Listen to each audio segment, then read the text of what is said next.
তারপর তুমি একটা মেয়ে হওয়া সত্ত্বেও আদর্শ নারীর মতো পর্দায় থাকতে পারবা না। ছেলে না হওয়া সত্ত্বেও ছেলেদের পোশাক পরা ছাড়তে পারবা না। আর 2 দিন পর পর বলবা দেশ থেকে ধর্ষকের সংখ্যা কমানো দরকার।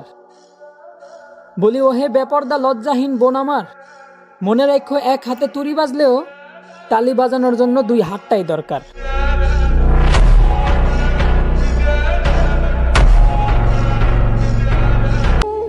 যেই দেশে ধর্ষকের পক্ষে উকিল পাওয়া যায় ওই দেশে পইরা লেখা জজ হয়ে কোনো লাভ নেই।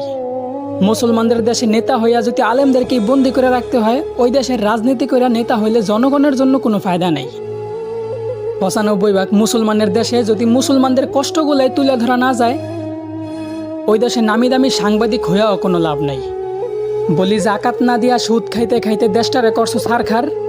এখন সূর্যের তাপ গায়ে লাগে, তাই তোমাদের বৃষ্টির দরকার।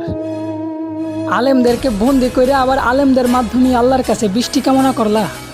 বিষয়টা এমন হইল না যে কোনো এক ফল গাছের গোড়া কাটা ফালাইয়া সেই গাছ থেকেই আবার ফলের আশা করলা।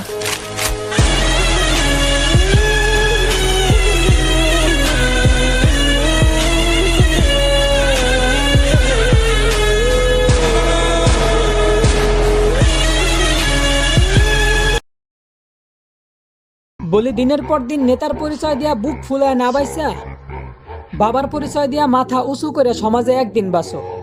5 বছর পর একদিনের জন্য খবর নেওয়া নেতার চামচামি না করিয়া সুখ দুঃখে সারা জীবন পাশে থাকা বাবারে সম্মান করো। ধন্যবাদ।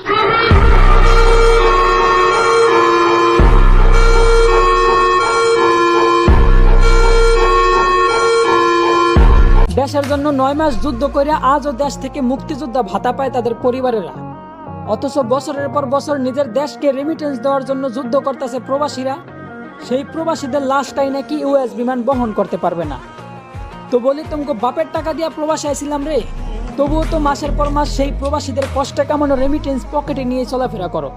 সব প্রবাসীরা মিল্লা যখন তোমাদের ওই ইউএস বিমান বয়কট করে দিমু, তখন দেখবো ঠোঙ্গার মতো খালি বিমান আকাশে ওরা কি করো। বলি জিন্দা প্রবাসীর কষ্টে কামানো রেমিটেন্স দিয়া বিমান তৈরি করিয়া আবার সেই বিমানে প্রবাসীদের মৃতদেহটাই নিতে অস্বীকার করলা। বিষয়টা এমন হইল না যে সারা রাত নিজের ইজ্জত মানুষের কাছে বিলাইয়া আবার ভোর রাত্রে উজু করে নামাজে দাঁড়াইলা।